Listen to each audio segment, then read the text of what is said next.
Good morning, maybe good afternoon if you're on the East Coast. It's the Cohn phone.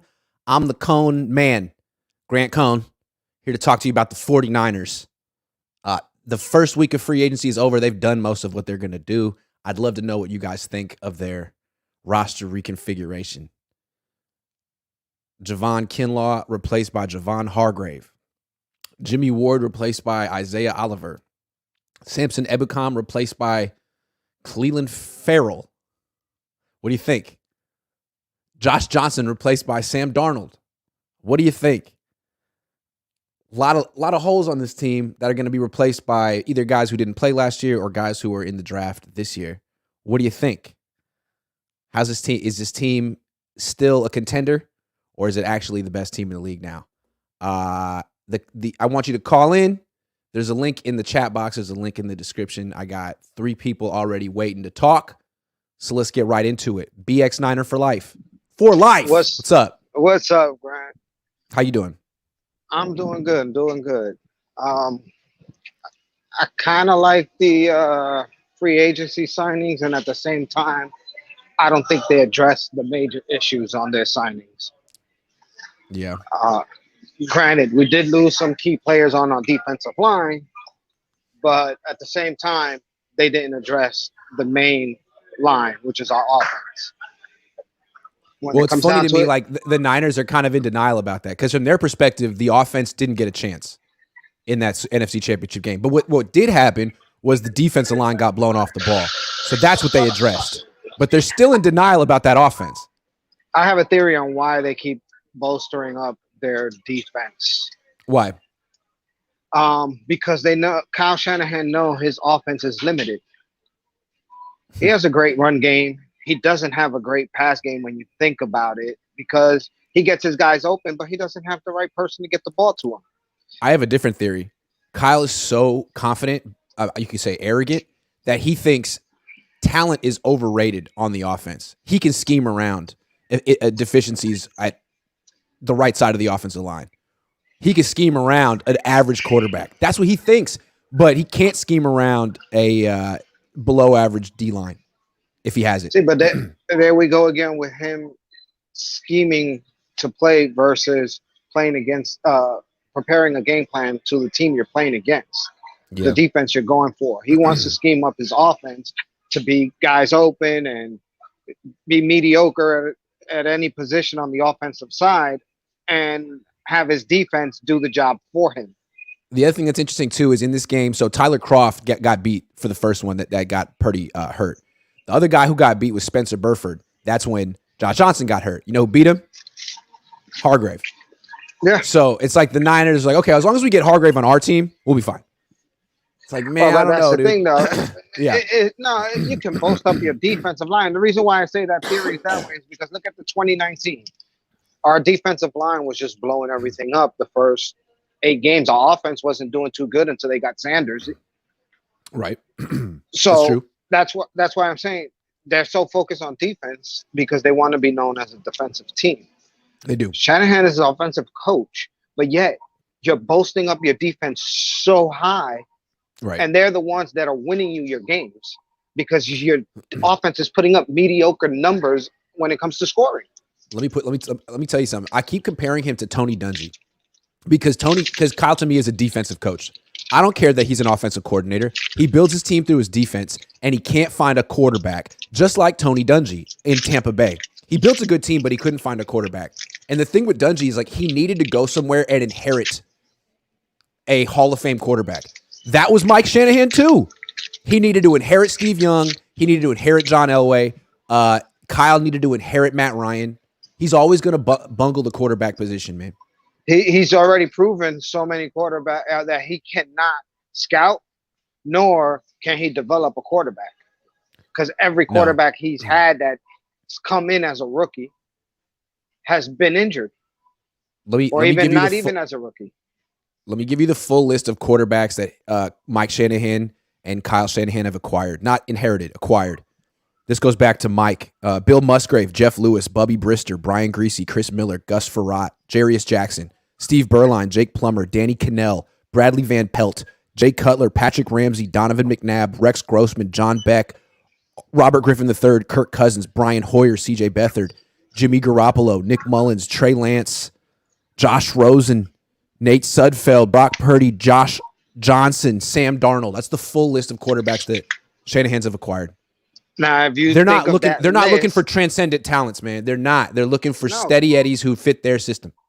because if you look at that list, I would say me personally on that whole list of names that you jotted out, I think I know from the past maybe 3, and from the The best present, one was RG3, and they broke him. they destroyed him, and his They destroyed career him. just went downhill after He that. was really good. Yeah, yeah. Hey, man, you need to hit that. You need to go hit that that workout up, man. Go get it. All right. All right, man. Yeah. Good to see you. All right, have a good one. That was all just a flex for him to show people that he's working out. He was going to start doing curls on the Cohn phone, I bet you. Zach Rivero says, this feels like the final opportunity to get a Super Bowl. I mean, I would think, yeah. I mean, not the final one, but what if it's Trent Williams' final season? Hadiz Muhammad, you ready? You got your game face on? All right, let's do it. Oh, Bryant, you snuck in. You're next, Bryant. Hadiz, what's up? Oh, you're muted. There you go. How's it going, Grant? I'm good, man. How you doing? Not that bad. I just got done with college, or an online college course, so I'm chilling right now. Nice. Where are you? I'm in Southern California, Sacramento. You finished your school day at 9 a.m. That's the dream. Well, I only got a class in the morning and then 3 classes later on tonight. I don't like my classes in the morning, but I was stuck with Chem 10 in the morning, and I was just like, come on, dude. Chem? Yeah, it's lucky. I was lucky. It's asynchronous. What? You don't like Chem? Okay. We can I took it. I just know it's really hard. It's extremely difficult. It is. Yeah. Well, so you good luck. Put hours. My bad. It's true. I took it in high school, but apparently it's a lot harder in college. Yeah. Well, yeah. I actually think it's easy. I'm getting off. You're really smart. I can tell. No, I'm not. Thank you for apologizing. Don't ever come on my channel talking about chemistry. My hands are up. I'm sorry. What's up? All right. I wanted to talk to you about the cornerback situation for the Niners. Corner? Emmanuel Mosley. Okay. Recently left this team, and he went on a 1-year, $6 million contract. And this just reminded me of why didn't the Niners go pick him up? Because James Bradbury for the Eagles, he signed for $6 million. That's relatively cheap for a cornerback. And I think Emmanuel Mosley, before he tore his ACL, was playing at an elite level. But I think the Niners I agree with that. He's playing an elite level. Good. Yeah. He's good. But as soon as he tore his ACL, I think the Niners that kind of lingered in their head when trying to sign him. And I think they were looking at what happened to Jason Verrett and just kind of let him go. And my question to you was, do you think Jason Verrett's injury impacted Emmanuel Mosley's signing? Maybe, but here's the ironic thing to me. They let Mosley go and they sign Isaiah Oliver. Isaiah Oliver tore his ACL in 2021. Now he's come back and played since then, but is he as good as he once was? I don't know. So it seems like they picked the cheaper cornerback with a surgically repaired ACL. And what's crazy to me is if you had told me at the beginning of the offseason that Mosley would have to settle for 1 year, $6 million, that's like basically what he got last year. He was playing for $6 million last year. I think like, oh man, that's Hadiz, you still there? You still there? You get a phone call? Yeah, I'm sorry about that. It happens. I was saying that would have been a steal. And I understand, being a little nervous. He hasn't made it through a season. He gets hurt, but you replace him with someone else who's got a knee. You know what I mean? I don't know. Injury prone. That's the thing. Yeah. It's just that 1 year he had a bad injury. My other question this year, or my question that I was going to ask, was the Niners really focus on defense. Out of the whole entire team, you could see that Kyle Shanahan wants to improve that defense. And I completely agree with you. It's an offensive league from now on because Nick Bosa is not going to get that holding call in the Super Bowl. They want to see fireworks in the Super Bowl. Yeah. Do you think they're taking the right approach in signing these defensive players, or do you think they should group up their free agency money and sign a right tackle? I'm with you, man. I think D-line is important, but I think O-line is more important. And I think for a few reasons, it's harder to find good O-linemen.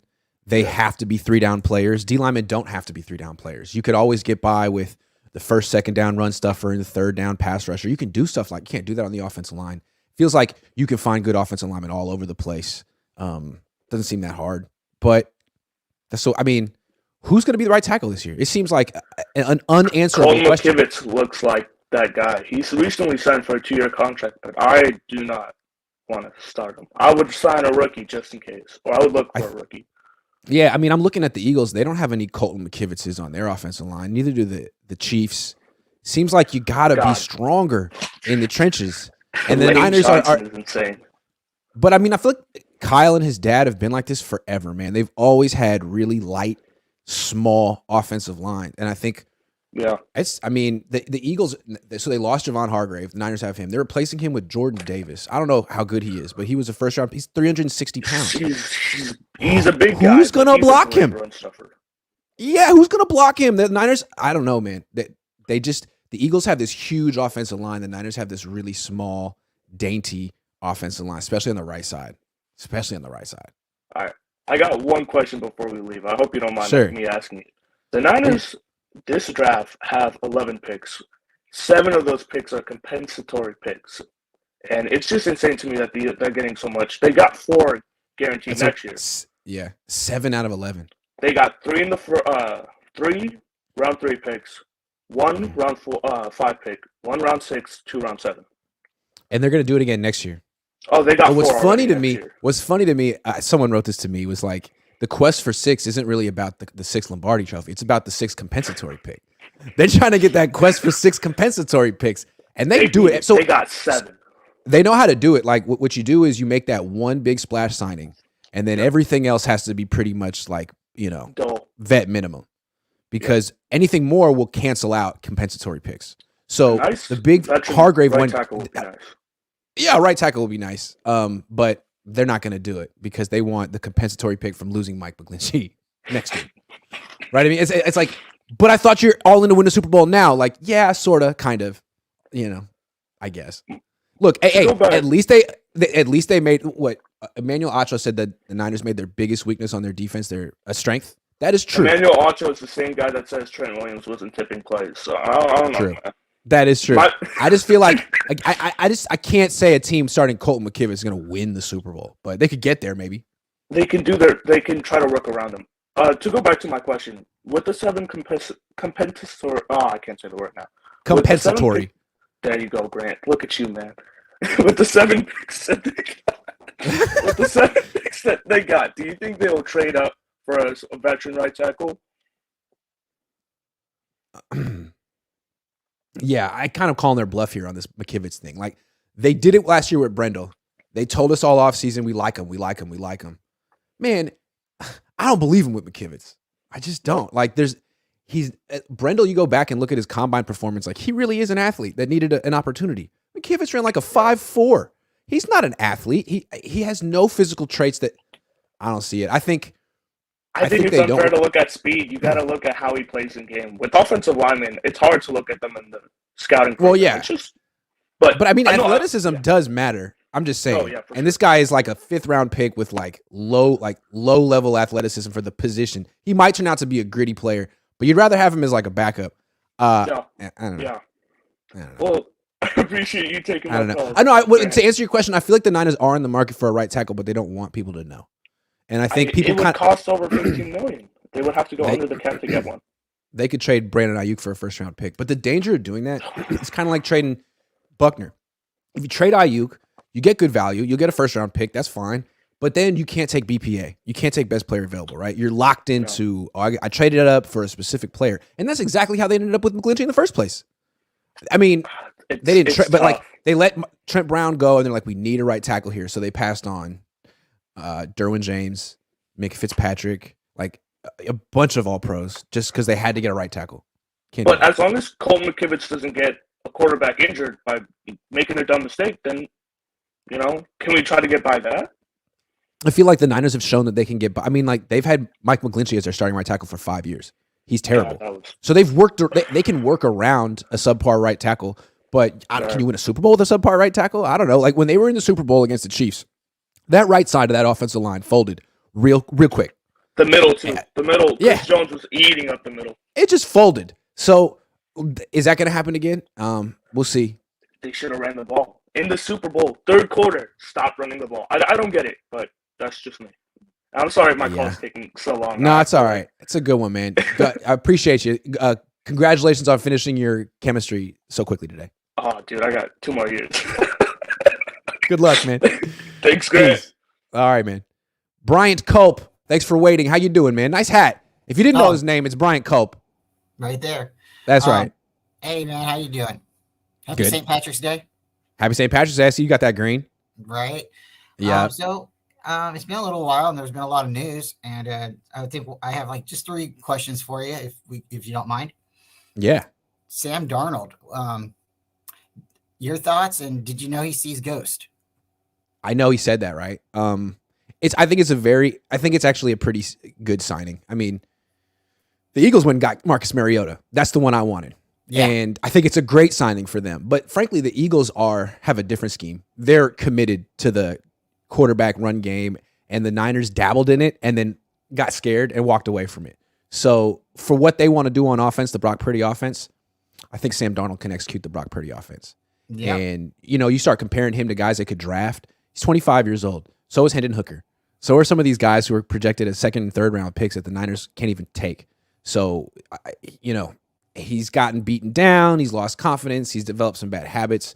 He's played a lot of football on really bad teams. And now he gets to just cool it, be a backup on a really good team, learn the offense, and maybe play eventually and see what happens. I mean, if he can't get it together at this point in his career on this team, he's done. So I think he knows what's at stake. And if you heard him yesterday talking, he doesn't sound like he has any type of entitlement. He didn't seem like he came here, with any type of promise. Seems like he understands that his career's on life support and that this is the best move for him. And he sounded like Brock Purdy up there. You know what I mean? I'm just going to learn the offense. I'm just going to, okay. Yeah. Sounds good to me. That's how I kind of feel it too. I wanted Mariota too. I think if they would have went with him, he would have been more of a Trey Lance move. Zone read. Yeah. Exactly. And to see this, and this is to me, that's why I wanted to know, are you going to take someone like Mariota or Darnold? And this is to me a clear indication they're all in with Brock Purdy. Yeah. Even though he's built more like Trey, he plays like Brock. He does not play like Trey. Mariota plays like Trey, in my opinion. Yeah, in my opinion. I agree. It's just an opinion, but it's just I kind of see the same examples. One more thing before we move on. Let's stick with Sam Darnold for a second. So it's interesting. We can keep going, but you're the only person. I mean, it's just me and you. We can do the whole show together. So Kyle Shanahan, I think he has a problem with quarterbacks, and I'm trying to figure out what it is. I found a pattern. I feel like he falls out of love very quickly, right? I mean, it's been 4 starts with Trey. He's already moving on. But he falls in love very quickly, too. So they trade for Jimmy Garoppolo. He goes on that, surprising 5-game. No one thought he would do that. He didn't even know the offense. They make him the highest paid player in the league after 7 career starts. That's like getting married after, being on 2 dates. And your friends are like, yo, don't go to Vegas and get hitched. And you're like, nah, she's the one. So he does that. Okay, 7 starts, makes Jimmy the highest paid player in the league. That was a mistake. A few years later, he wants to move on. He makes Trey Lance the 3rd pick in the draft after 17 college starts. It's kind of the same thing. Then, after he falls out of love with Trey Lance without even really giving him a chance, now they're all in with Brock Purdy after 8 career NFL starts and 1 devastating injury. He keeps doing it over and over and over again. It's like, man, why don't you slow down and actually do the courting process? Thank God they can't make Brock Purdy the highest paid player in the league right now, because they would. Yeah. Again, like a lot of those things you said is right on. I think they thought, hey, let's go. We'll just get Trey right now. But we both know Trey wasn't what they wanted. They wanted a veteran quarterback. They had the ammunition. They knew they were going to move up. They moved up. They got the capital, and then they still they're picking all these different quarterbacks. It could have been Justin Fields. I think it was his medical issue that came out, and that's why the Niners backed off. I think you made good points with the Mac Jones. The Niners wanted Mac Jones, but there was something about him, and then the racial and everything, so they backed off. There's another thing. Which Kyle is hypercritical and very negative. And most like Generation Z athletes can't take that. And most young coaches these days are very positive. Look at Mike McDaniel. Look at Robert Saleh. I think Kyle Shanahan knows he needs a certain personality type to work with him. And it's borderline. It's super nice, people pleaser, borderline submissive. And I don't know if Justin Fields is that way. We've heard that Mac Jones is extremely sensitive, and Bill Belichick had to tell coaches on the staff not to criticize him. Trey Lance seems like the kind of guy who can take that stuff in stride. Yes, coach. Thanks, coach. I mean, that's what he's best at. He's so professional and mature that I feel like he could at least outwardly seem like he's taking Kyle Shanahan's, verbal pounding in stride. I don't know how he feels deep down. That's part of it. Really quick to touch bases, like what you said with the Jimmy Garoppolo, he came out 5 games, and then he, at the end of that season, held the Niners ransom. I was like, I'll go somewhere else. Hey, you guys really want me? And then he jacked up his price after 5 and all of a sudden, it felt like Kyle Shanahan wants a quarterback who's just, pretty much a grinder and willing to, do whatever he says and take any criticism. And I don't think Jimmy Garoppolo ended up being that way. I think he was like, you know what, man, you don't win without me. I make more money than you. Don't talk to me like that. And I think Kyle's never going to let up. Like, he's always going to be that super negative jerk. Sorry. And I think like Brock Purdy essentially is like, yeah, I can take it. I see the game the same way. Trey's like, yeah, I can take it. I don't have a choice. And now Sam Darnold too. Like, what's he going to say, man? What leverage? These are all quarterbacks that are like, thank you, Kyle. Make my career, Kyle. Yes, whatever you say, Kyle. He's not going to bring in someone like Aaron Rodgers who's going to get a play call and be like, what? Give that look from the play from the field to the sideline. Never going to do that. And I kind of agree with that. And I'm going to say something. I think I've said this to you before about where Jimmy Garoppolo, the press conferences, a lot of people give him negative attention and a lot of hate for the way his demeanor and a lot of stuff up there. Where I've seen it where he goes up there and he doesn't say, "Yeah, I lost." No, we lost because we won as a team. Right, that's his thing. That's his thing. And where he doesn't sit back and like maybe like you just said, like Kyle Shanahan wants a guy that he can say, hey, it's his fault that we lost. Where if we went after an Aaron Rodgers or Tom Brady, they're not going to stand up there and do that. They're going to be like more like, no, we need to call better plays, we need to execute better, all this other stuff. Where Jimmy, I got the feeling Jimmy learned a lot of that from Tom Brady, where he wasn't going to take all the blame, but he's not going to put the blame on anyone else, in particular either. Well, I think it's not just about blame. It's about credit. Mike Shanahan has 3 rings, and he's not in the Hall of Fame. Why? Because of credit.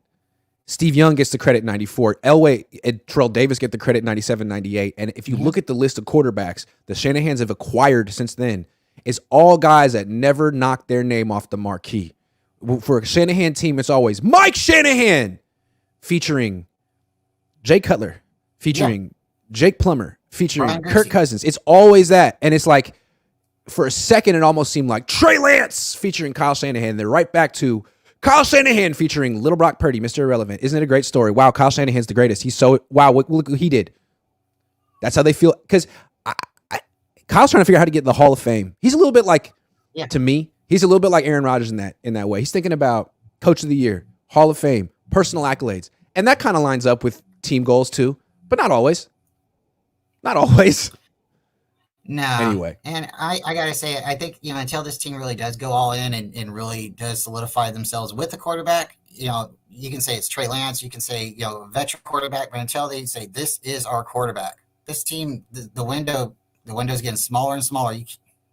I just really feel like we can make any splash on the defense that we want, but until we have that premier quarterback, we don't have to have a Pro Bowl quarterback. We have to have a quarterback that wins Super Bowls, so. Pro Bowls is whatever. Hey, Kenny, Sourdough, Sam, CJ Gray, you guys, I see you up there. Keep waiting. I got you. What's next, Brian? All right, real quick, because I like all those guys too. So your thoughts on Robbie Gould and Jake Moody. If you're the GM, and this is just my suggestion, my question to you, would you use a third comp pick? Would you use third comp pick and go after Jake Moody, or would you sign Robbie Gould one more time? I haven't scouted Jake Moody. I don't know where he's projected to go. I don't know. But I just feel like just tell you, he's probably one of the best kickers in the league. He can kick it about 60 yards out. He's from Michigan. Okay. All right. Hey, if they could get him, great. But it just seems like the whole thing with Robbie Gould is Sebastian Janikowski. I'm not going to say that, but if you use a third comp pick that we seem to keep getting all the time, I know people get mad that we used a 4th round for Mitch Wisnowski, but that seemed to work out for us. Yeah, but this is a kicker, and this is a team that's going to be in the playoffs. Do you trust a rookie with highly pressurized kicks? The whole thing with Robbie Gould is like, doesn't have the strongest leg, but he's never missed a kick in the playoffs. And so here's my question. Real quick, here's my question. Would you think the Niners would use this 3rd comp pick for a kicker, or do you see them using it for a running back? I don't know. It's a good question, man. I got to take some more calls, Brian. Good to see you. You too. I'll talk to you soon. All right, later. Brian Lester says George Fant from the Jets at right tackle. I mean, he'd be better than Colton McKivitz. Is he around? Is he a free agent? All Niners says people keep saying Purdy is not going to be the same post-injury, but his arm strength wasn't why he was so good anyway, so why can't he be just as good? Well, if he already had just enough arm strength to scrape by, and you take away some of that, like what does he got? Does he not have enough arm strength? If he had more than enough arm strength to start with, and he lost a little, you'd be like, oh, well, it doesn't matter. But if he had just enough, and this was after, building it up in the offseason. Remember, he went from throwing like 51 miles an hour at the combine to like 56 miles an hour at training camp. He built it up. What if he's back to 51 miles an hour and he's just floating the ball over with a little noodle arm? Then all of a sudden, Sam Darnold's going to look pretty appealing. And Brock Purdy's going to look like 3rd-string quarterback. Kenny, 757. What's going on? What's going on, Grant? I'm gonna keep it real quick, man. I'm not gonna lie, man. I'm pissed, man. This is Montana. I don't know if you remember him, but yeah, he's named after that Montana. I'm pissed, man. I just read that the Eagles signed Mariota, man. I agree. I'm gonna keep it real quick and simple. I agree with what you said about why doesn't Kyle or the rest of the team sign quarterbacks that we have trouble with. It's that simple. He was the player of the week in the NFL. Hey, I'm against you. One better. Yeah, check this out. I was watching that game. When I was watching that game, I was in Greece on my anniversary, and my wife was understanding. I'm watching that game, and we lost, and I'm just watching Mariota cut up and just. We should have signed him. He got whatever he wanted in that game. I don't get that. Kyle is his own worst enemy. The second thing is, to piggyback off what the last caller was saying, I think we should try to re-sign Robbie Gould. He's the one kicker that I'm pretty much just confident. I don't have no stress when I watch him kick because he's consistent. Even a few times he might have had a little blip, he's super consistent. Even if I know he's up long in the tooth, as they say, but I feel comfortable with that guy, man. But that's it, man. I wish we would have got Mariota, man. It just made so much. Nothing against Sam Darnold, but Trey, you got to step up, man. We need you more than ever right now. I'm rooting for Brock. I'm rooting for everybody. I'm rooting for us, but Trey, if there was any time for him to step up, the time is now. Screw those vets. Tell Kittle to shut the hell up and just go out there and play, man. You can have just the biggest story as Purdy did last year, if not similar. That's it, man. That's all I got to say, man. Thank you, man. Good call. All right. Later. There's a little bit of an echo there, so I couldn't talk, but that was a good call. 2.0 says, can you use a non-exclusive franchise tag on Gould? If so, why wouldn't that make sense for the Niners to do? Maybe they don't want him. Maybe they don't want him. Maybe they're going to draft Jake Moody. I don't know. Remember when Al Davis drafted Sebastian Janikowski in round 1? That was wild. I remember. Sourdough Sam. What's going on, Grant? How you doing, man? Man, I'm good. How are you? First, I totally agree with Kenny. I want Mariota. Yeah. And of course the Eagles signed him, right? Because they make everything they do seems to be kind of smart. Yeah, no, pick up the guy that beat our ass. Makes sense. I mean, God forbid they have to play the Niners without Jalen Hurts. They can still feel like they can win, right? Yeah. We got to follow our book. We got to have more than one quarterback. I think the league's going to follow. Yep. My main thing, does Debo have trade value right now, or is it a dead cap hit that's going to hurt us? Because we're getting calls about Ayuk, right? I like Ayuk too much. I like McCaffrey too much. I like Kittle too much. Debo seems to be someone that's going to eat up too many targets a game that we're paying too much. Remember when he was hurt at the end of the season and the offense didn't miss a beat at all? At all? It's like, oh, we don't have to give him 8 plays a game that do nothing. I'm a big Debo fan myself. My name's Samuel. Big fan. Yeah. But he seems to be the one that, I don't know, can we get a right tackle out of him? If they trade him this year before June 1, they take a $28 million dead cap hit. $28 million. I don't think they can. This is why you got to be careful with these extensions, man. It's not, you really got to think it through. And Debo, I mean, I think in retrospect, there were red flags there. There were red flags. I agree. Yeah. We all, I mean, the season he had was magical. So we were all like, you got to do it. And even me. But in retrospect, it's like, ooh, that was emotional. That was emotional. Yeah. You can't. So, yeah. The other thing I've been thinking about a lot, everyone's been talking about, we signed Hargrave, we gave him the Buckner contract. The difference is we're not paying Jimmy G now, and we're not paying D Ford. Yep, thank you. That's true. So it's not the same, and it breaks my heart, but we have Sam Darnold, Trey Lance, and Brock Purdy. So our quarterback room's a lot. The other thing is, if you had given it to Buckner, and I understand the situations are different, he was 25 at that point. Hargrave's 30 now. So 5 years have passed. Buckner isn't what he used to be. Hargrave seems to be ascending, which is my question about Hargrave. Dude, why did you have your best breakout year at 29? Explain that to me. Did you get better, or did the team around you get better? Because he's always been good. Always been good. Crazy. Yeah, but that line was crazy. If you put Eric Armstead on that line, he'd put up 10 sacks. I'm saying. He's going to eat. I agree. I'm a little nervous that we paid a 31-year-old this much money. Yep. But 4 years. But it's win now time, so let's see what happens. I agree. And do you think we're going to fill out the other side of the edge rusher? Or are we going to rely on the rookies and hope the second-year guys step up? That they signed Cleveland Farrell. He's a run defender. They have Drake Jackson. They're going to draft one more guy. Yeah, they're going to draft one more guy. We're going to move him inside though, because we move everybody where they're not supposed to. Pretty much. So get that 6'2", 250 pound guy with the 1.55 10-yard split who bursts off the ball like D Ford. He doesn't have to defend the run. He's a third down edge rusher. Because honestly, when D Ford was semi-healthy, he was key for the 49ers. He'd be the first one in the backfield. He'd make the quarterback hold the ball, move, and then all of a sudden, Bosa would clean up, or Buckner would clean up, or Armstead. Yeah, he just created pressure. Didn't have to finish the play. Can we afford instant pressure? Way? They're not going to. It'd be great, but if they do, then they might not get a 5th round comp pick next year. And it's like, what's more important? A 3rd rounder next year is obviously more important than Yannick Ngakoue. I'm telling you, quest for 6 comp picks. They're gonna get there. I believe in him.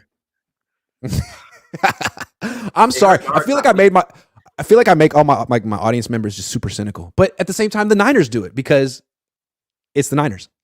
Yeah, no, it's cyclical. Sorry. It's cyclical. How old are you? 27. 27. So you don't remember 1994? No. Absolutely. I remember Colin Kaepernick and Jimmy G losing us Super Bowls. Woo! Which one was less painful for you? Sorry, not funny. God. Neither. Watching Colin Kaepernick sail the fade in the end zone, or watching Jimmy Garoppolo sail the post? Yeah, no, Jimmy G floating. I mean, yeah. Anyway, well, hey, I'm glad I could start your day off on a really positive note. Go get him, man. Yes, sir. All right, man. Appreciate you, Grant. Later. That was a good call. All Niner says, to be fair, we don't know if they did try to get Mariota. Maybe Mariota didn't want to be in a potential third string situation.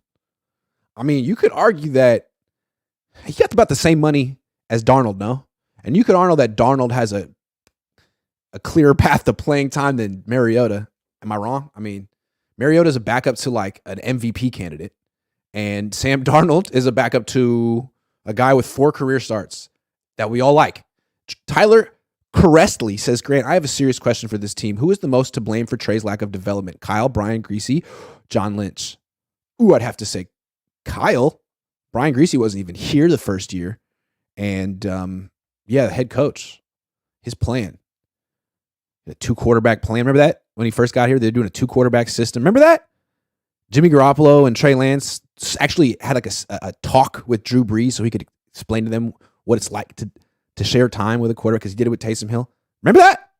Jeremy Smith says, I honestly get the feeling that Trey Lance is going to take off this year. I just get a gut feeling, but I don't even think it'll take 8 games. One thing I do want to say, if he ever gets to play with Christian McCaffrey, George Kittle, Brandon Ayuk, Deebo Samuel at the same time, how could he not be good? I mean, honestly, if it's year 3 and he's really struggling with all those guys on the field, he's not it. But we haven't seen that yet. So I'd like to see it. Because I do feel like Brock Purdy, what he showed this year is that he's better than Jimmy. Does that mean he's great? No. All right, we got CJ Gray and then S Niner Gang H. CJ Gray, you ready? I think he's ready. And then we got S Niner Gang H after that. What's up? Steve Young in the house. What's up? Love that. Well, can you hear me, Grant? Yeah, I got you. All right, man. It's great to see you again. Essentially, I just wanted to, I guess, talk about the quarterback position. The Sam Darnold signing is curious overall. The way Sam Darnold looked so happy at the press conference and everything, and the way he was smiling from ear to ear, man, I don't know what that conversation was that Lynch and Shanahan was having with them to be able to be in such a great mood showing up in San Francisco. What do you think, Grant? I mean, from Darnold's perspective, I'm sure he had this conversation with the Niners, but also his agent. Like, look, man, look what's in front of you. Okay, you got one guy who has 8 career starts and is currently like 2 weeks off a UCL repair. Another guy's got 4 career starts and is still not even fully cleared to practice. Like, man, you could do this if you put together the best offseason of your life and these two people don't come back from injuries right away. Like, it's your job. So from him, it seems like a good opportunity, right? Because I don't think any team was going to be offering him a starting job. It was going to be back. It was going to be this contract, probably from a few teams. And on this team with these weapons and the quarterbacks ahead of him on the depth chart, you got to feel like you made a smart choice. I mean, wouldn't you have done the same thing in his situation? You wouldn't even need a verbal confirmation from the coach. It's understood. You can see what's in front of you. Yeah, I guess you're right about that. Unless he has absolutely zero confidence left and he's like, man, I'm trash. Like, I don't know if he thinks that way about himself. He's 25. He's been on bad teams. He's just coming off the best stretch of his career. Maybe he feels like, man, I've never really gotten a chance to play on a team like this. All I got is Mr. Irrelevant and Mr. North Dakota State in front of me. Like, dude, I'm Sam Darnold. I don't know. Maybe he thinks that way. He used to be someone. Yeah, and so I just hope that Trey is going to actually get his opportunity to go out there. I think he will, because there's just a lot of stuff swirling around this situation right now, and I just hope that it doesn't turn out bad for Lance. Let me reassure you. There's why I think Trey's going to get his opportunity, because Jed York has to step in at some point. I mean, this is an organizational decision. He's the owner. He's paid $25 million for Trey Lance already. And if you think about it, like, there's been no return on that investment. He hasn't played.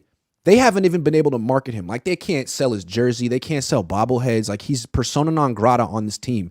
And I'm thinking at some point, Jed is going to be like, hey, Kyle, I've been patient. I said you could sit him for 2 years, but I've also paid $25 million. And that's a lot of money. So I'd like to see him on the field now, please. And you're not going to tell me that all of a sudden Sam Darnold's better than him. Like, wait a second. Let's see the $25 million man before you make that determination. I feel like Sam Darnold, it's going to be tough for him to beat out Trey for week 1. Sam is waiting for the Brock Purdy thing to happen. People get hurt. He's chilling. You know what I mean? He comes in week 10 and the team's rolling and other guys get hurt and all of a sudden he's the hero. Like, that's what he's, to me, waiting for. I don't see, it would be pretty scandalous, man, if Trey Lance gets benched for Sam Darnold week 1. I don't think that's going to happen. I don't think Jed would let it. And then the thing, I don't think Jed would let it.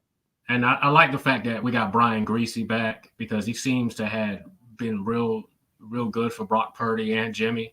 I'm just like to see a stretch run of 6 to 8 games with Brian Greasy coaching them, because I understand all the weapons and stuff like that, but Jimmy really had a renaissance and a resurgence of his career under the tutelage of Brian Greasy.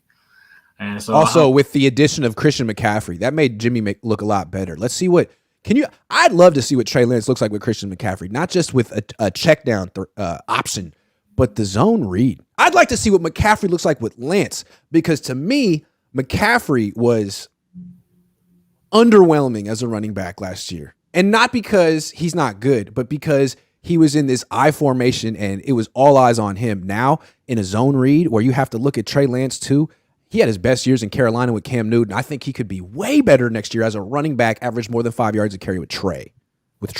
Not with Brock, not with Darnold, with Trey. That's how I feel. I would just like Trey and his offseason program just to work that short game. Just have somebody standing out there. He just catching it, swinging it out, layups, swinging it out, and just catching it and layups, swinging it out. Just over and over and over and over. Because if you think about it, like the Eagles, the way they use Jalen Hurts, they basically it's like a basketball player who shot chart his layups and threes. Dude, you throw RPOs, swing passes, really quick stuff, and you take shots down the field. There's not a lot of those intermediate, over the middle, like high risk, low reward throws that are all throughout Kyle Shanahan's offense. It's threes and layups. And with Trey, dude, you just need to hit the layups, man. You can hit the threes, but you gotta hit the layups because that's what Brock hits. And as long as you can hit them, then you're money. So that's it. I'm with you on that. Hit the layups. Absolutely. All right. And and then just go over overall the offseason. I like the fact that the Niners decided not to overpay depth pieces and injury-prone players. I love the fact that we decided not to do that. Took that money, paid cheaper pieces around, and then made a big swing. And got a big impact player. Yeah, like Javon Hargrave, man. What do you think about Javon Hargrave? I really like this player. I think he's a very good player. I think he's better than Eric Armstead. Definitely takes a weakness, that right D tackle spot, and makes it a major strength. But $21 million a year, 30 years old, had his breakout year in a contract year at 29. It feels like an overpay, but you often overpay in free agency is kind of what you have to do. From my understanding is that we got an out after 2 years with Hargrave. I'm sure you do. Yeah, and like the cap hits the next couple of years aren't too bad. So, then they give him $40 million guarantee. That's Jed's money. You know how much they gave? You know how much Jed York gave Jimmy Garoppolo? 124.8. 124. I've been waiting. I'm so glad 124. And he's not a Raider yet. Man, I just wanted Jimmy gone so bad. I'm so glad he's finally gone. His lead feet can't escape. The play breaks down. It's guaranteed to be an interception. I'm so glad he's gone. All right, CJ, I got to take the next call, man, but good to see you. Have a good one. Jimmy Garoppolo. They couldn't even get him out to the intro press conference. Have they finished that? What's up with that? Okay, we got Niner Gang, Papa Dragon, and Darius Ali. What's up? Grant, my man, how you doing on this Friday? Good, man. How you doing? Oh, I'm just over here plucking away at this little job I got going on, working away. Man, I've been trying to get on your show forever. I just miss it because I work. I love you and your dad, man. I just love it, dude. You guys are freaking fantastic, dude. Awesome. Thanks, man. Anyways, brother. Hey, man, your audio's a little quiet. I feel like you have something really good to say. I think you probably should take out. I think those AirPods are kind of whack. You just use the speaker on your phone. I think it'll be better. Can you hear me now? That's much better. Boom. Let's go. Awesome. Hey, and public service announcements, people coming on the show, probably ditch the AirPods. I don't think I use them to hear, but I'm talking through this. So anyway, floor is yours.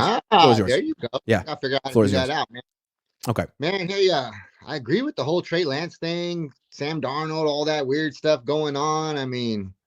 I think it's going to be a good season long as we work on that right side of the O-line. They have to address it. What is Kyle not sharing with us? Because they're doing everything else but that right side of the line. And that's what matters. I don't understand Kyle acting like you can work around part. You want to have 5 good offensive linemen. That's what Jim Harbaugh had. When Jim Harbaugh's team was really good, their offensive line was the best in the league. No. Hey, there you are. I don't understand to me, that's arrogance. Oh, I can get away with this or that. Like, no, you can't. No, you can't. No, it's the same attitude at quarterback too. Oh no, 100%. Why isn't he throwing all his chips in the bag for Lamar? He's on his 7th season, been to Super Bowl, lost 3 NFC championships, lost. And you're gonna. I got a theory. Again, Kyle wants to be the star. Lamar is a star. Lamar is way too much of a star. It's all about Kyle. And with offensive linemen, you can't really take credit. You can't dazzle people with your skill. Offensive linemen are just doing their own thing. Like Kyle has gadget players on offense that only he can use. Debo, Only Kyle knows how to use Debo, and Christian McCaffrey. Only Kyle can use Christian to his full capacity, and George Kittle. But if you just bring in a bunch of really good offensive linemen, like that doesn't show Kyle's genius. You know what I'm saying? That doesn't pump up his ego. That just makes everyone's job easier. How does what Jed concept? See this? How did they not see this? Because Jed is printing money right now. The team is in the NFC Championship game every year. Everyone talks about them. They're extremely relevant. And I think that's cool with him, man. I think that's cool with him. He's much more like Jerry Jones than Eddie DeBartolo, is the way I put it. So sad. That is very sad to hear. I'm a diehard Niner fan as far back as my memory goes. How old are you? I'm 40 years old. Okay, so you're 40. I'm 35. Everyone 35 and older feels this way. Everyone 35 and younger is like, hey, man, I don't remember the DeBartolo years. This is the best we got. I really like being relevant. It's like, well, okay. I'm okay with being. We're not the Cleveland Browns. We're not one of these. Not the Raiders. Yeah, we're not the Raiders. We're the San Francisco 49ers. Yeah. I mean, you can't see your problems and fix it. I'm done. I'm not buying any more of their gear, memorabilia until we get to that Super Bowl and get a W, because I've spent so much. My truck's sitting outside right now, got Niner flags front to back. I mean, I'm diehard. I love it. Win or lose, that's what I am. But it's just like, come on, guys. Like, are you serious now? It's like going to a water park and wanting to get on the favorite ride, go there every summer, but you stand in line for 4 hours, and when it's your turn to get up there, they close the park. I'm just like, you had fun. You got to go to the park. Yeah, it was cool. Yeah. Sitting home on the couch, but what the heck? Yeah, there was so much anticipation, but it just didn't pay off. Look, at least they went and made a big splash with Javon Hargrave. It's just like, finish the team. And it's crazy. It's like they have all these holes and picks after, 99 and after. It's like, man, this seems like a brain buster I can't figure out. How are you going to do it? How are you going to do it? Right tackle? Okay. They spent so much on the defense. Our defense wasn't the problem. Our defense was the problem. Our defensive line got ran over in that NFC Championship game because that's all Philly did. Why would they do anything else? Why would they take a chance of interceptions, take a chance of running hurt? What are they going to do? They're going to rotate and just run the ball up the middle and just run this clock out and call it a day. Also, Fletcher Cox, like, really good player, but what did he do in the Super Bowl? He whooped the Niners. He did nothing in the Super Bowl. So if the Niners face the Chiefs in the Super Bowl next year, how many sacks are they going to get on? It's entirely possible they get no sacks on Patrick Mahomes, just like Philly did last year, because offensive linemen are basically allowed to hold.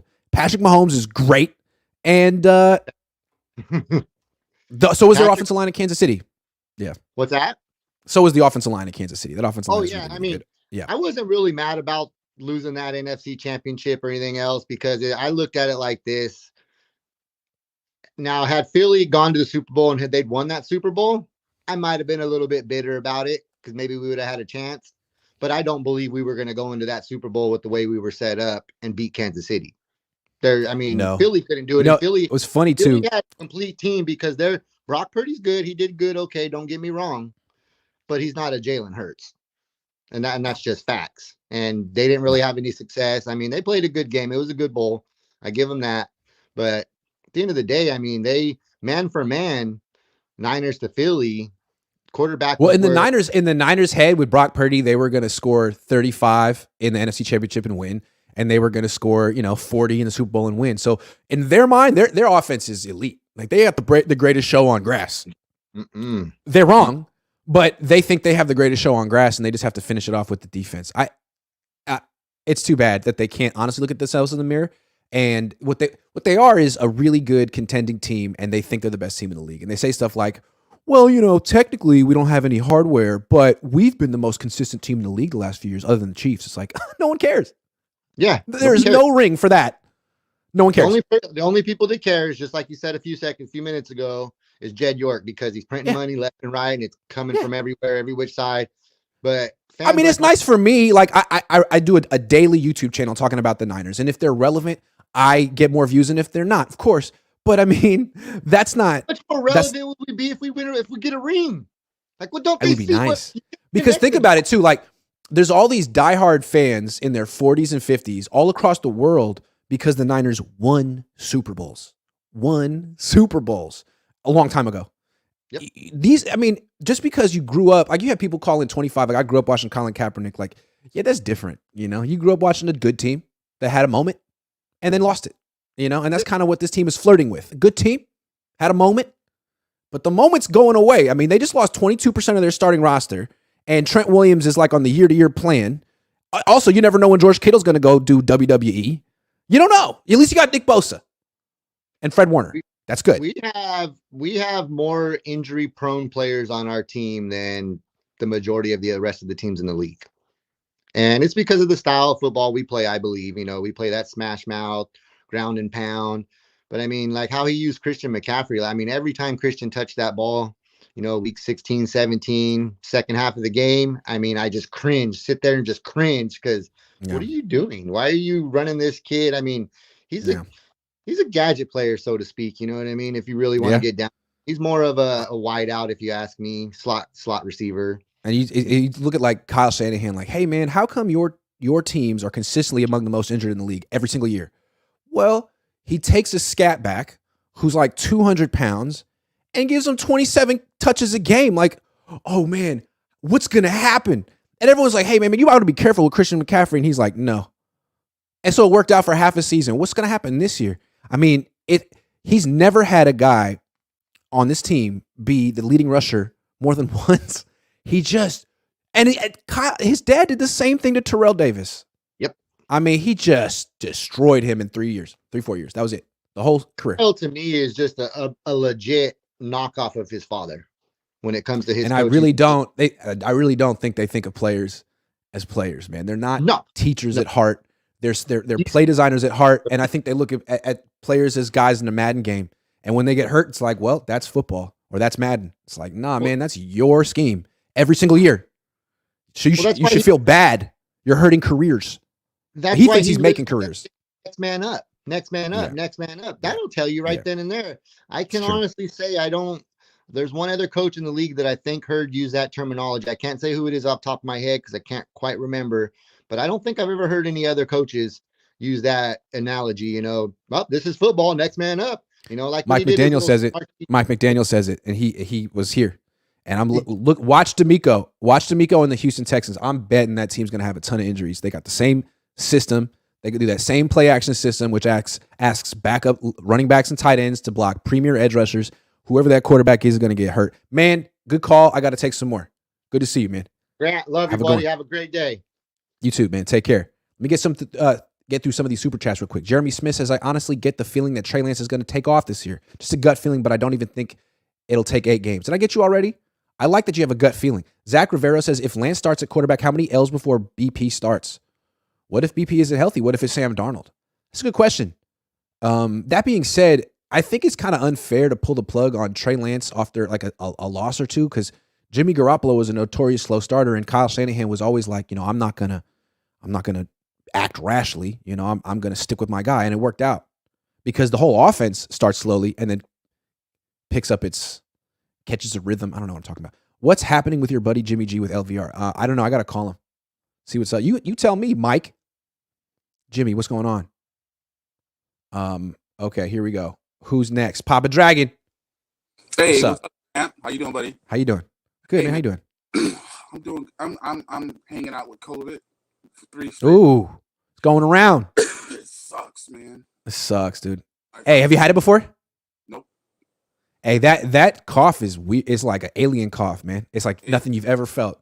It is the driest cough. It is literally like it's trying to. Hey, man, be careful, man. You were in hospital for a day? Yeah. Ooh. Hey, man, be safe, man. Be safe. That's like I'm good. That I figured out like my oxygen kept dropping if I was laying down, but if I sat up, my oxygen was fine. So. Man, that's scary as hell. For blood clots. So. Oh damn. But anyway, good to talk to you, man. Man, I got 2 topics. The first topic is starts with a riddle. Riddle me this. Mm-hmm. Who makes about $8 million a year, is in his 30s, and is comfortably part of the Cabo clique? Ooh, that would be Kyle Juszczyk. Exactamundo. We are paying a fullback in his 30s, $8 million a year to barely do anything.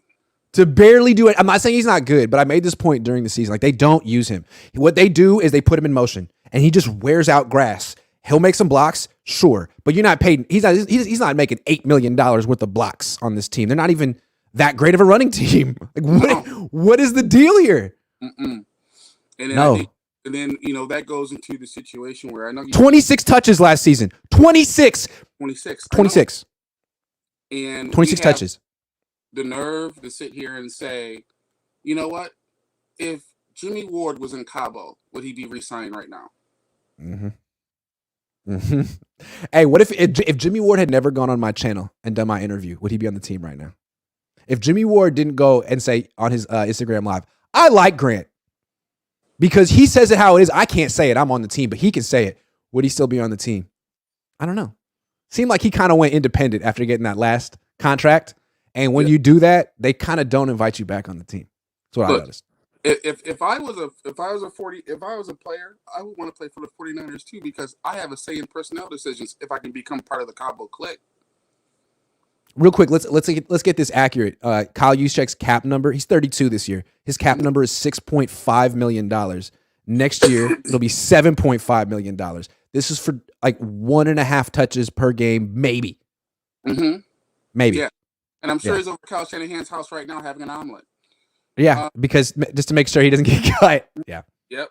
Kyle, this is the best omelet I've ever had. Thank you so much. What did you put in this omelet? This is a special omelet. So let's look at the state of things today. Oh, in the past, in 2019, we could run the ball left, we could run the ball right. And they got to the Super Bowl. Run the ball right is because of McGlinchey was playing at his was actually good back then. Yeah, he hadn't torn his quad muscle yet. Yep. Flash forward to today, Mike McGlinchey makes more than all three of our quarterbacks combined. That's crazy. It's insane. It's insane. I have this to say with you. I do have a disagreement. I absolutely believe that Kaepernick was really good at the zone read because he was born in it. He was bred in it. He was it. He was. He really was. He really was. He was the pistol. He was the pistol. He was the pistol, right? Now, once the league caught up with him, it was over. Trey Lance is not good at Also, once they lost Anthony Davis and downgraded to Jonathan Martin at right tackle and became a left-handed running game, the whole offense fell apart. Exactly. You got to be able to run left and right. Exactly. Which is something right now we can't. You're not going to be able to run right behind Burford and McKivitz? Get the hell out of here. Not going to happen. No. It's not going to happen. So that's what fans aren't thinking about. It's not just about pass protection. It's about a balanced running game, too. Sorry to keep cutting you off. Go ahead. No, you're right. But quality control, please. Trying. I'm not saying that this is something that the 49ers should do with Trey. This dude what Trey does. If he's under the center. He's not a zone read runner. He's not. Let me ask you a question. You and I are both Steve Young guys. Yes. Steve Young would not work in his own read. He never did it. He never did it. Work in it. It wouldn't work with Steve Young. Steve Young doesn't have that extra little juice to get from here to get from there. That's what I'm saying. He was a scrambler. I think that Trey Lance is more of that type of quarterback. Honestly, Donovan McNabb was that kind of quarterback. Was Donovan McNabb, did he have that initial burst to get past the I don't know, but as a scrambler, he was very dangerous for a long time, even with that little beer gut. But Trey Lance is already good as a scrambler. True. Putting him in a design run is just asinine. So to me, it's like if you wanted to do that, you should have drafted Justin Fields. He did it. He's a better athlete than Trey Lance. The whole thing with Trey Lance was he was under center. He could be a play action quarterback. You want to be a play action system, that's why right? It doesn't make sense to me. It doesn't. Let him do play action. Hey, when he did play action to Debo against Houston, touchdown. Exactly. It seems like when you get him on the run and play action, like rolling left and right, he's much more dangerous than anyone on the roster. But he's not allowed to do that. So year 3, let's see. Jed, this is your team, Jed. Don't let them get rid of Trey Lance before you actually let him play in a play action system. Sam Darnold has been a favorite of the Shanahans for a long time. His deal could be up to $11 million. Up to 11? Yes, up to $11 million with incentives. It's very similar to a Jimmy G type of deal. It sounds like he actually got a better deal than Mariota and Baker Mayfield. Like he actually got a nice little deal. That's who the Shanahans wanted. And when I say Shanahans, I mean Kyle and his dad, because his dad has a lot of influence. Yes, he does. He was on a Coward show talking up Sam Darnold. I remember that. He also talked to Rosen in that interview too. Exactly. So I'm going to miss Jimmy Ward, but I wholly believe everything he says. And when he said that the 49ers have a quarterback problem, he's absolutely right, because Lance is not a part of the Cabo clique. You see what I'm saying? And everyone in that Cabo clique is either lukewarm on Lance. They like him.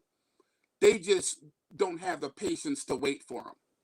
They want to win. Also, think about the Cabo clique too. It's a bunch of guys who wouldn't be getting paid or wouldn't be on this team if the Niners had a real expensive quarterback.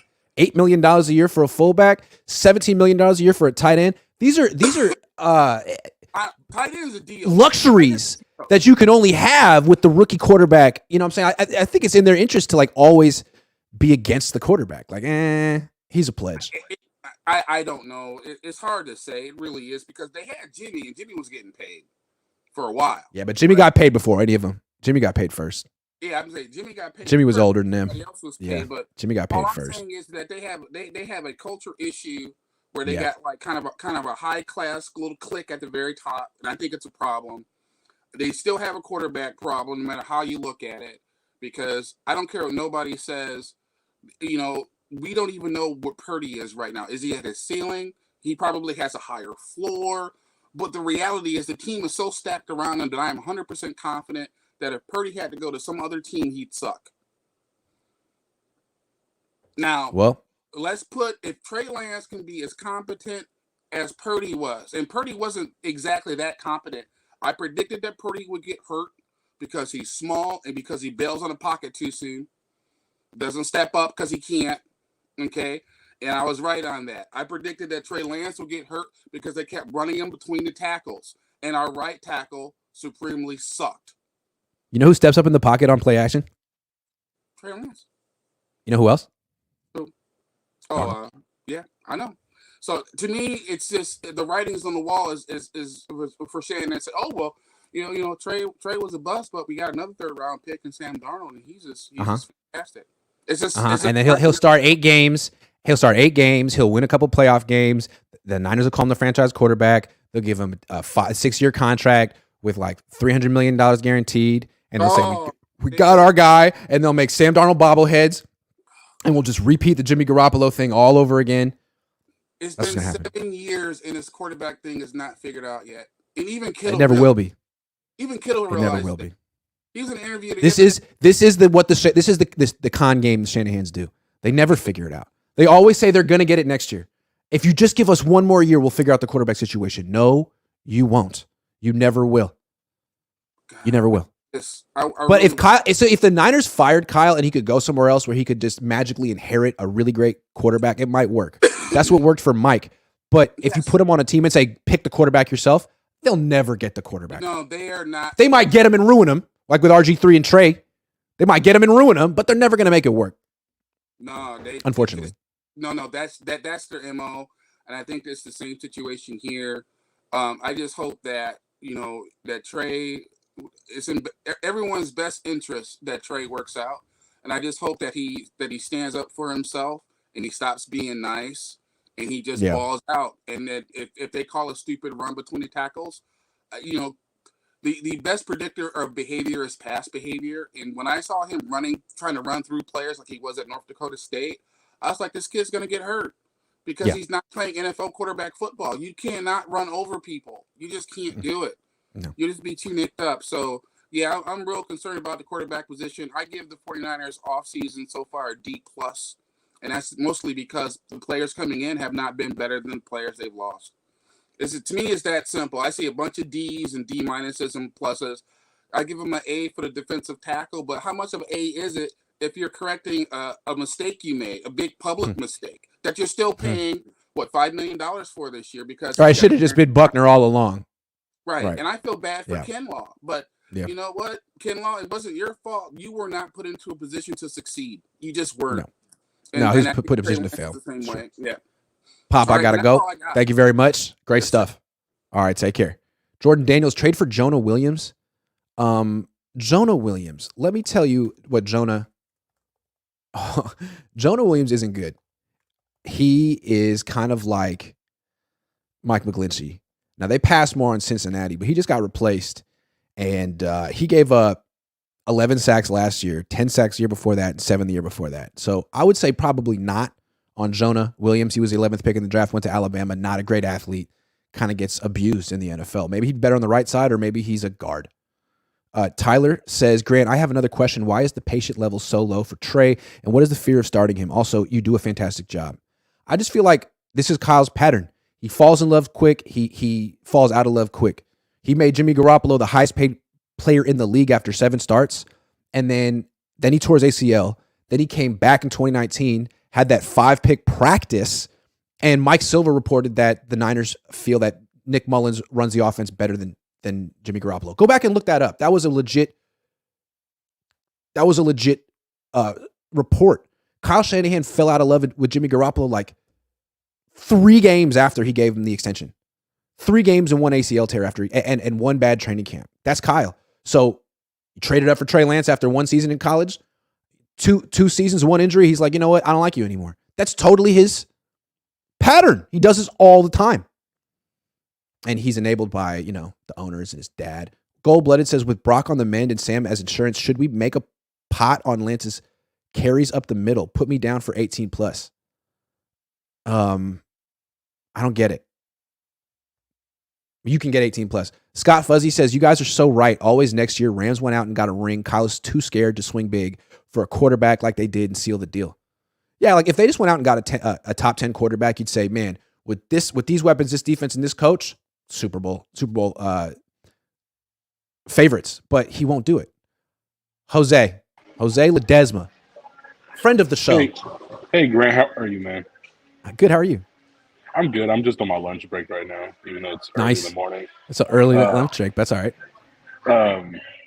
I just wanted to say, man, in terms of like what free agency is happening right now, I know we still need a right tackle, obviously, but that whole McGlinchey thing, I've been on your show a few times, and I've definitely been like a component of like McGlinchey being trash. I don't know. McGlinchey just was too slow, and in obvious passing situations, he got abused.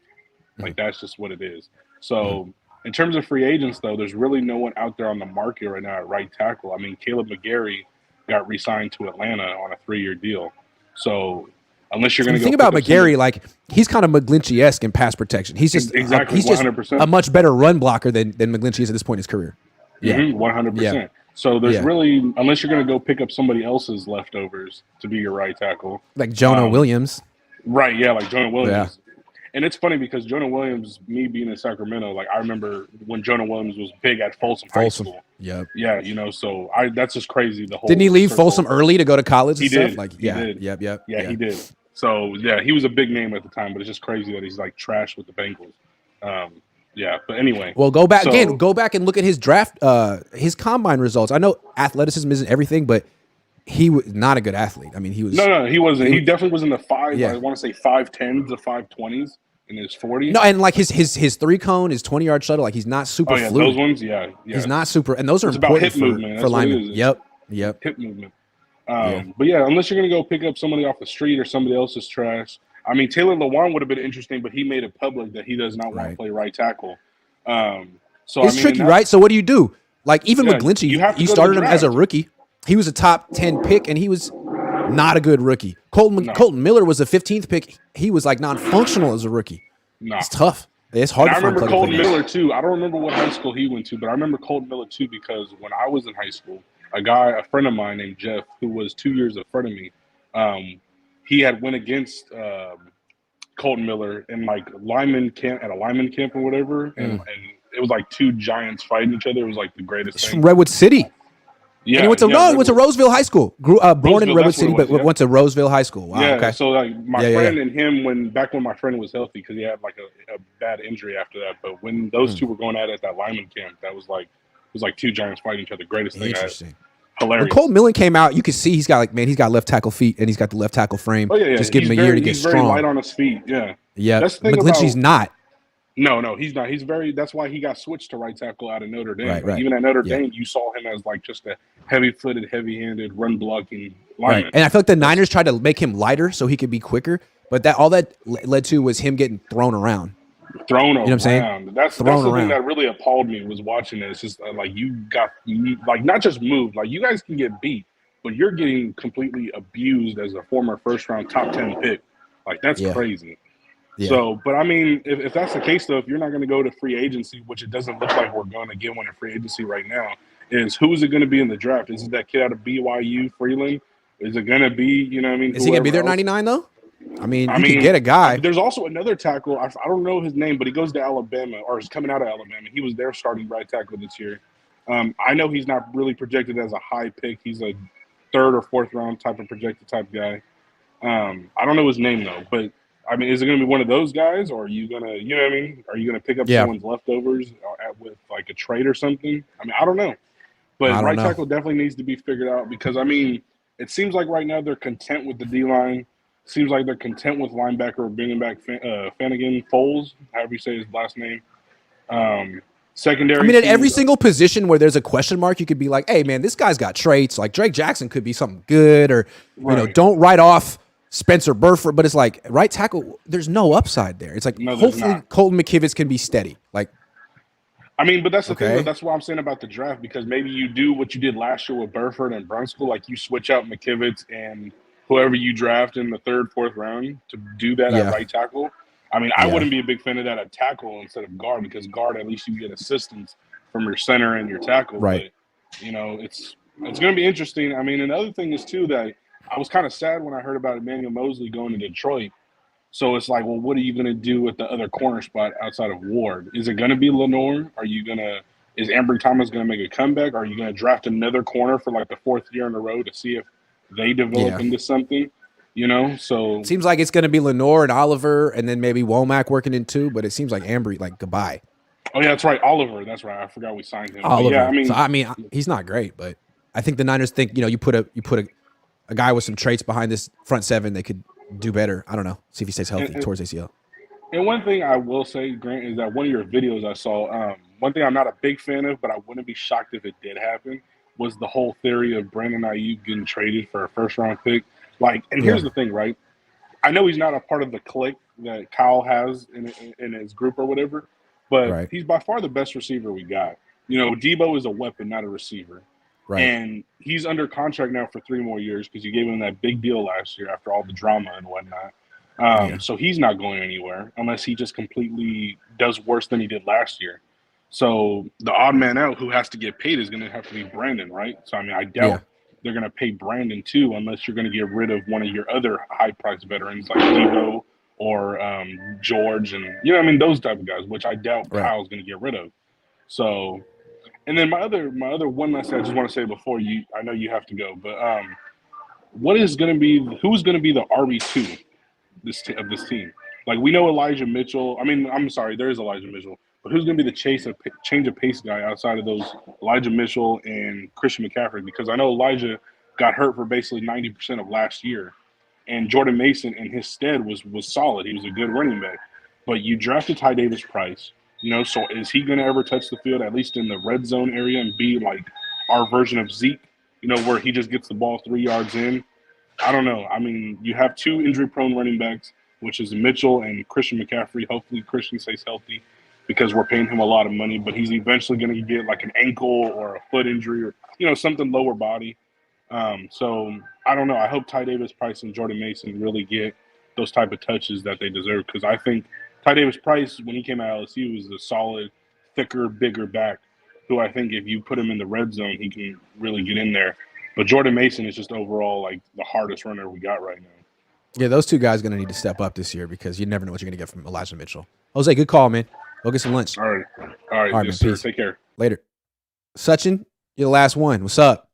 Hey, Grant, how's it going? Good. How you doing? Good to see you. Good. I just woke up, so I've missed everything up until now. I've been trying to get into one for a while, so I rushed out of bed to get down here. You made it. And say something. But anyways, I just want to say that I like what we're doing, but I'm not really moved. Like I'm more of a realist when it comes to this team, and not having a real proven quarterback is really like frustrating me at this point because when you look at the rest of the league, like you look at like who we're going to be playing in the Super Bowl, it's like probably like a 70% chance it's going to be the Chiefs and we're going to be playing Mahomes, right? And when you play against them, defense doesn't matter. They're going to score every drive except maybe one. if you're looking at that way. And Yeah. I don't know if we can keep up with that. Yeah. I mean, that's pretty much what it seems like in the NFL, in the Super Bowl now. It's a high-scoring game, and you got to be able to score every time. And the Eagles, like, they would go for it on 4th down. I mean, they did everything right, but they still couldn't keep the Chiefs off the board. They made one mistake because Jalen Hurts fumbled once. That's it. And the two best defenses in the league last year, Niners and Philly, got absolutely eviscerated by Kansas City. I don't think there's anything. I don't think there are like great all-time great defenses in the league anymore. I don't think the rules allow it. So I think trying to build that way is a little foolhardy. You're gonna get smoked by the best teams. Yeah, I completely agree. That's why I want Lamar Jackson so bad on this team. Or that's why, like, the other thing that pisses me off is when we could have had Tom Brady 3 years ago or whatever it was in that COVID year, and then now say he retired, we saved those first round picks. Maybe one. I think if you got Tom Brady, you could say we were probably guaranteed at least one Super Bowl, right? Mm-hmm. And then we could use those 3 first round picks now to trade up and draft, like, say, Anthony Richardson, that's like your Trey Lance now. And then you would have been able to develop it because you won your Super Bowls. And that's just all I have to say. I'm just not. I know they're constantly trying to fix a problem that they created in the past. Yeah. Anyways, that's all I have to say, Grant. I'll let you get out of here. I'm glad I got you before the end of the show, man. Go have a good day. Thanks for calling in. Have a good one. All right, man. Take care. That's the show. Thanks for watching. I'll be back this weekend. We'll be talking. Let's see what the Niners do. Very interesting move. I mean, they're always like, it's the same rhythm with them, right? They lose late in the playoffs. It's frustrating. Then they get to free agency and they do something, but they don't go all the way. And there's always like this, was it good enough? Have they put themselves in position to be the best team? And usually the answer is no. But there's different, like, is that okay? A lot of fans are like, that's fine. I'm 27 years old. I've never experienced a Super Bowl victory. All I care about is being contenders, and the Niners are still contenders. They are. So at least we're going to have, I like covering playoff teams. I feel like this is another playoff team. So they got that going for us. Thanks for watching. See what happens with the Niners and the news that breaks the rest of today in the off.